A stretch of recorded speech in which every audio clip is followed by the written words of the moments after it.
Hello friends, नमस्कार। मैं नीलू जड़िया मेरे YouTube channel commerce study point पर आप सभी का बहुत बहुत स्वागत करती हूँ। तो फ्रेंड्स, हम कंटिन्यू कर रहे हैं आज क्लास 12 के सब्जेक्ट अकाउंट्स के साथ, और हम इसमें हमारा कंटिन्यू कर रहे हैं एडमिशन ऑफ न्यू पार्टनर का लास्ट पार्ट। फ्रेंड्स, आज हम सीखेंगे कि एक पूरा जो क्वेश्चन होता है बड़ा, जब साझेदार के प्रवेश के समय का जो क्वेश्चन होता है उसको किस तरह से सॉल्व किया जाता है। आप एक पूरे बड़े क्वेश्चन को किन स्टेप को फॉलो करके क्या कर सकते हो, सॉल्व कर सकते हो।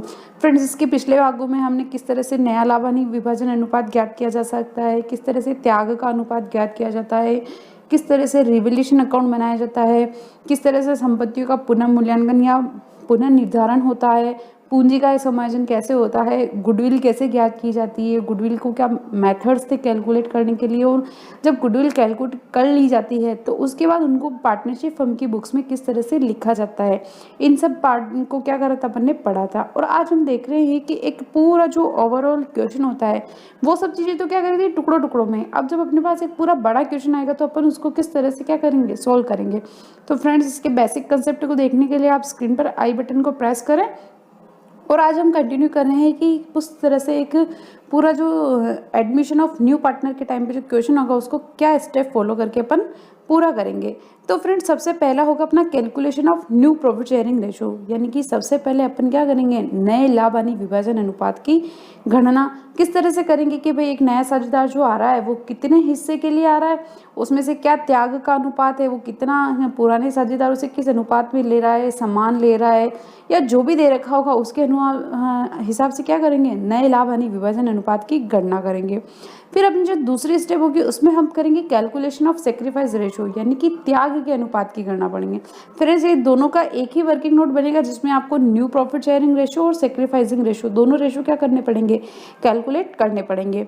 फिर उसके बाद हम करेंगे कैलकुलेशन ऑफ गुडविल। ये अगर आपको सीधा सीधा क्वेश्चन में दिया है कि इतना अमाउंट का गुडविल का है देन ओके, नहीं तो जो भी मेथड आपको दिया है कि आपको नंबर ऑफ ईयर परचेज दिया है, एन्युटी मेथड दिया है, कैपिटलाइजेशन मेथड दिया है, या अनुमानित ख्याति विधि वाला जो भी दिया है उसके हिसाब से अपन क्या निकालेंगे, पहले गुडविल की गणना करेंगे। फिर उस गुडविल में से नए साझेदार का हिस्सा जितना है, यानी कि माना कि आपकी पूरी जो टोटल ओवरऑल फर्म की गुडविल आई थी 10,000 रुपये, और आपने किसी पार्टनर को 1/4 पार्ट के लिए प्रवेश दिया, तो 10,000 का 1/4 यानी कि कितना 2500 रुपये क्या है आपके नए साझेदार की पूंजी। और फिर उस पूंजी को क्या करेंगे, समायोजित करेंगे। कैसे समायोजित करेंगे फ्रेंड्स, देखो, एक तो होता है नई ख्याति का समायोजन और एक होता है पुरानी ख्याति का समायोजन। फ्रेंड्स, बैलेंस शीट में जो पहले से गुडविल चली आ रही है उस गुडविल को क्या करेंगे, पुराने साझेदारों के मध्य पुराने लाभ हानि विभाजन अनुपात में क्या कर देंगे, बांट देंगे। ठीक है, पुराने साझेदारों के मध्य पुराने लाभ हानि विभाजन अनुपात में बैलेंस शीट में दर्शाई गई पुरानी ख्याति को क्या करेंगे, बांट देंगे। फिर उसके बाद नई ख्याति का जो अपन ने मूल्यांकन किया है उस ख्याति में नए साझेदार का जो हिस्सा है ना वो किसको देंगे, सेक्रीफाइस पार्टनर को। ठीक है, और अगर नया साझेदार ख्याति की राशि को क्या लाता है, नकद लाता है, तो उसका ट्रीटमेंट करेंगे जो अपन ने पहले पढ़ा था कि भाई कैश ला रहा है, आंशिक रूप से नकद ला रहा है, या संपत्ति ला रहा है, जो भी है उसका जो अपन ने पढ़ा था पिछले भागों में अध्ययन किया था उसमें से देख के फिर उसको क्या करेंगे, एडजस्ट करेंगे। और जो नई गुडविल की राशि होगी उसके सेक्रीफाइस रेशो में किसको दे दी जाएगी, पुराने साझेदारों को उनके त्याग के अनुपात में क्या करेंगे, बांट देंगे।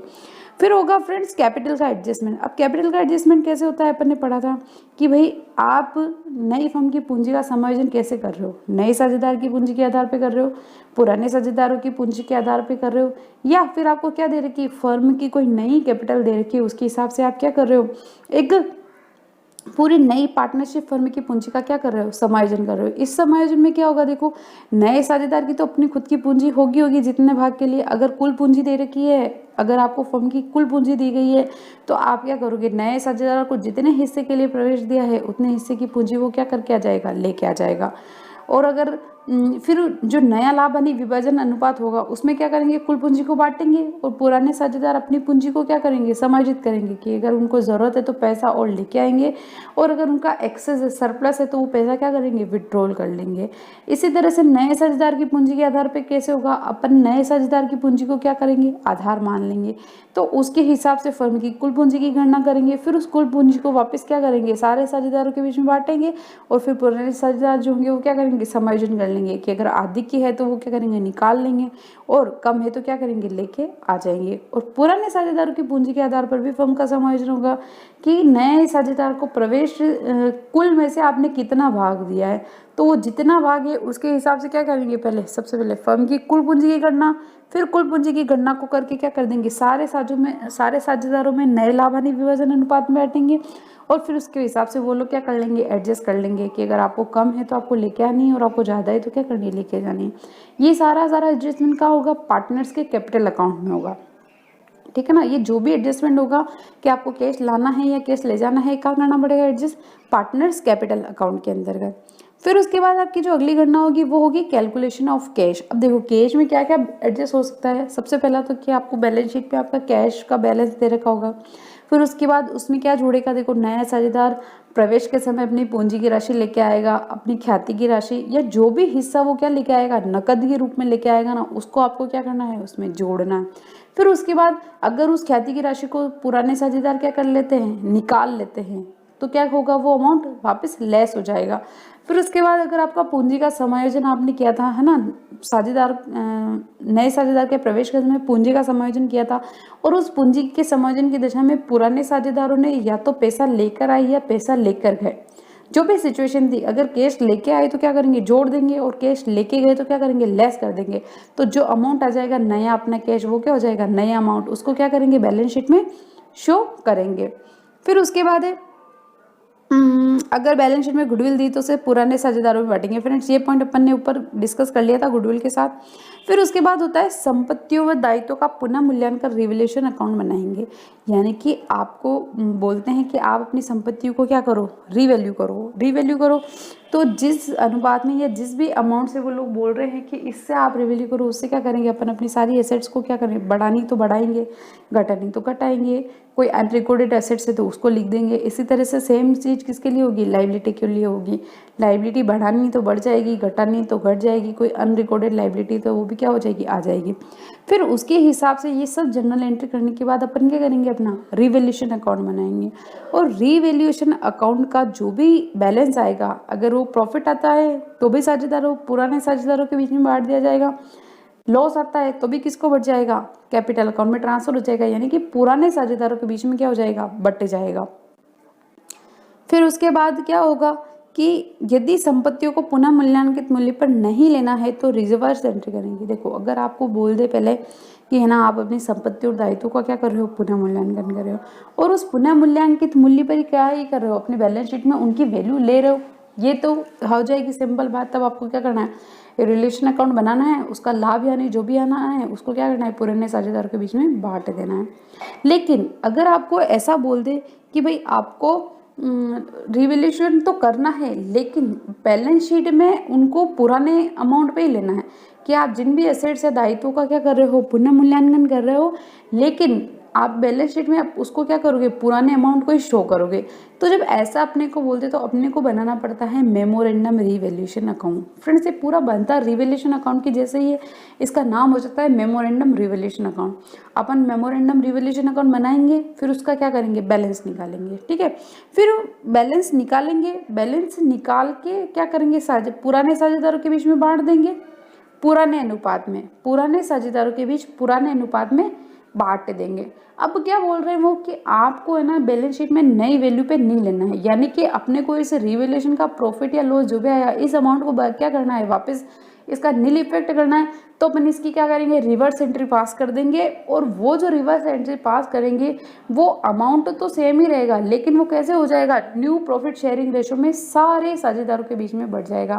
फ्रेंड्स आप यहाँ पे ध्यान रखिए कि अमाउंट सेम रहेगा लेकिन वो किस में बटेगा, न्यू प्रॉफिट शेयरिंग रेशो में सारे साझेदारों के मध्य, और पहले किस में बांटेंगे, पुराने साझेदारों के मध्य पुराने लाभ हानि विभाजन अनुपात में। देखो माना कि अगर आपका रिवैल्यूएशन क्या आ गया, प्रॉफिट आया है, मेमोरेंडम रिवैल्यूएशन अकाउंट आपने बनाया है और आपका टू साइड में बैलेंस आ रहा है, यानी आपका क्या है, प्रॉफिट आया, तो आपकी क्या एंट्री हो रही है, memorandum revaluation account debit to partners capital. Okay, तो आपको सबसे पहले तो क्या करना है, सबसे पहले तो पार्टनर के कैपिटल अकाउंट में बाय ओल्ड पार्टनर करके सारा अमाउंट पुराने साझेदारों को पुराने साझेदारों में पुराने लाभ हानि विभाजन अनुपात में क्या करना है, बांट देना है। ये तो हो गई इतनी सी बात। फिर उसके बाद आपको रिवर्स एंट्री करनी पड़ेगी, यानी कि आपने बाय मेमोरेंडम रिवैल्यूएशन अकाउंट लिखा कैपिटल अकाउंट में, तो अब क्या करेंगे, टू मेमोरेंडम कैपिटल अकाउंट, और सारे जो अमाउंट होगा रिवैल्यूएशन का लाभ है उसको क्या करेंगे, सारे साझेदारों के बीच में नए लाभ हानि विभाजन अनुपात में क्या कर देंगे, बांट देंगे। तो इस तरह से इसका इफेक्ट क्या हो जाएगा, नील, और वापस बैलेंस शीट में जो सारी संपत्तियां और दायित्व है वो किसके पुराने मूल्य पर ही दिखाई जाएगी।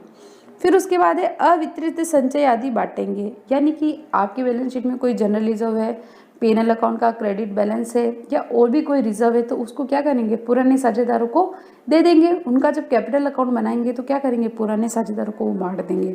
इसी तरह से अगर आपका कोई फिक्टिशियस एसेट्स है, कोई लॉस है, पेनल अकाउंट का डेबिट बैलेंस पड़ा है, तो उसको भी क्या करेंगे, पुराने साझेदारों को ही दिया जाएगा। तो वो भी लॉस को क्या करेंगे, पुराने साझेदारों के कैपिटल अकाउंट में एडजस्ट कर लेंगे। फिर उसके बाद ये पूंजी का समायोजन हो गया, कि फिर बोल रहे पुराने साझेदारों के आहरण इत्यादि का लेखा करेंगे, यानी कि आपको कोई ड्राइंग से रिलेटेड एंट्री दे रखी है कि पैसा निकाला है, पैसा लगाया है, भाई आपने पूंजी का समायोजन करा था, तो पूंजी के लिए अगर आपको और कैपिटल की रिक्वायर्ड थी तो आप क्या करते, पैसा लेके आए, या फिर आपने क्या किया होगा, विड्रॉल किया होगा, तो क्या करेंगे, उसकी एंट्री पास ऑन करेंगे। फिर उसके बाद क्या करेंगे, बैलेंस शीट की मदों का सिंगलाइजेशन। देखो फ्रेंड्स, आपको जब एक पार्टनरशिप का होल एज ए बड़ा क्वेश्चन आता है तो आपको क्या दे रखी होती है, बैलेंस शीट दे रखी होती है पहले। फिर उसके बाद नए साझेदार के प्रवेश से संबंधित सूचनाएं होती है, और फिर कुछ एडजस्टमेंट होते हैं, जैसे रिवैल्यूएशन से रिलेटेड हो गए, गुडविल से रिलेटेड हो गए, ये सब चीज़ें होते हैं। तो फ्रेंड्स, जो बैलेंस शीट में जितने भी आइटम होते हैं ना, उन सब का क्या होता है, सिंगल इफेक्ट होता है, यानी कि वो चीज़ उठ के सिर्फ एक ही जगह जाती है। और लेकिन जो एडजस्टमेंट होता है ना, उनका इफेक्ट कहाँ आता है, दो जगह आता है। देखो कैसे होता है, माना कि आपको बैलेंस शीट दे रखी है, बैलेंस शीट में आपको दे रखा है, सबसे पहले अपन लाइबिलिटी साइड की बात करते हैं, उसमें दे रखा है सबसे पहले पार्टनर्स कैपिटल अकाउंट, ठीक है। तो क्या करेंगे अपन, सबसे पहले पार्टनर कैपिटल अकाउंट बनाएंगे। पार्टनर कैपिटल अकाउंट बना के क्या करेंगे, उस कैपिटल का बैलेंस पार्टनर कैपिटल अकाउंट में ट्रांसफर कर देंगे, हो गया सिंगल इफेक्ट, बात खत्म। फिर उसके बाद क्या होगा, आपके कोई अनडिस्ट्रीब्यूटेड प्रॉफिट होंगे, जनरल रिजर्व हो गया, पेनल अकाउंट का क्रेडिट बैलेंस हो गया, इन सबको क्या करना है, आपको कैपिटल अकाउंट में बांटना है पुराने साझेदारों के मध्य, पुराने लाभ हानि विभाजन अनुपात में। तो वो जनरल रिजर्व या पेनल अकाउंट का क्रेडिट बैलेंस क्या हो जाएगा, कैपिटल अकाउंट में ट्रांसफर, ये भी हो गया खत्म। फिर उसके बाद आती है लाइबिलिटीज़ की बात। अगर आपको रिवैल्यूएशन के लिए बोला है तो आपकी वो जो द लाइबिलिटीज़ है, अगर उनको रिवैल्यू करना है, उनके वैल्यू को कम करना है या ज़्यादा करना है, तो पहले वो कहाँ जाएंगे, रिवैल्यूएशन अकाउंट में, ठीक है। फिर आपको क्या करना है, उन रीवैल्यू अमाउंट, अगर कोई चेंज नहीं है तो ऐसा का ऐसा उठ के किस में आ जाएगा, नई बैलेंस शीट में, और अगर कोई चेंज है तो पहले कहाँ जाएगा, रिवैल्यूएशन अकाउंट में, उसका डिफरेंस अमाउंट जाएगा, और फिर वो अमाउंट कहाँ आएगा, बैलेंस शीट में आ जाएगा। ये तो होती लाइबिलिटी की साइड की बात। फिर अपन बात करते हैं एसेट साइड की बात। एसेट्स में अगर आपका कोई एडजस्टमेंट होता है तो वो एडजस्टमेंट कहाँ होगा, पहले रिवैल्यूएशन अकाउंट में, फिर अमाउंट कहाँ आएगा, बैलेंस शीट में, ठीक है। फिर उसके बाद जैसे नए साझेदार ख्याति की लेके आता है, तो ख्याति का दो जगह ट्रीटमेंट कैसे होगा, पहले तो वो पैसा लाएगा तो कैश में एंट्री हो जाएगी, फिर पुराने साझेदार क्या करेंगे, उसको अपने हिसाब से बांट लेंगे, खत्म हो जाएगा। फिर नया साझेदार कोई लेके आता है, अमाउंट लेके आता है, तो वो कैश में जुड़ेगा और पार्टनर कैपिटल अकाउंट में उसका अकाउंट बन जाएगा, वहाँ आ जाएगा वो। फिर उसके बाद कोई ये बांट ही लेते हैं अपन, लाभ वगैरह जो भी होते हैं वो रिवैल्यूएशन अकाउंट का प्रॉफिट आ जाता है, अनडिस्ट्रीब्यूटेड प्रॉफिट आ जाते हैं। फिर क्या करते हैं, पार्टनर्स कैपिटल अकाउंट का बैलेंस निकाल के उसको कहाँ कर देते हैं, नई बैलेंस शीट में लिख देते हैं। इस तरह से अपना क्या हो जाता है, पूरा एक जो क्वेश्चन होता है वो सोल्व हो जाता है। तो पहले अपन वर्किंग नोट बनाते हैं, वर्किंग नोट के बाद अगर रिवैल्यूएशन अकाउंट बनाना है तो रिवैल्यूएशन अकाउंट बनाएंगे, फिर पार्टनर कैपिटल बनाएंगे, और फिर क्या बना देंगे, नई फर्म की साझेदार के प्रवेश के बाद की बैलेंस शीट। तो फ्रेंड्स, ये था एक पूरे नए साझेदार के प्रवेश के समय साझेदारी का प्रश्न कैसे सोल्व किया जाता है। तो फ्रेंड्स, आपको मेरा ये वीडियो कैसा लगा, यदि आप मेरे इस वीडियो को पसंद करते हैं तो इसे लाइक करें, सब्सक्राइब करें और अपने फ्रेंड्स के साथ शेयर ज़रूर करें। थैंक यू फ्रेंड्स, मिलते हैं आने वाले भागों में, तब तक के लिए बाय बाय।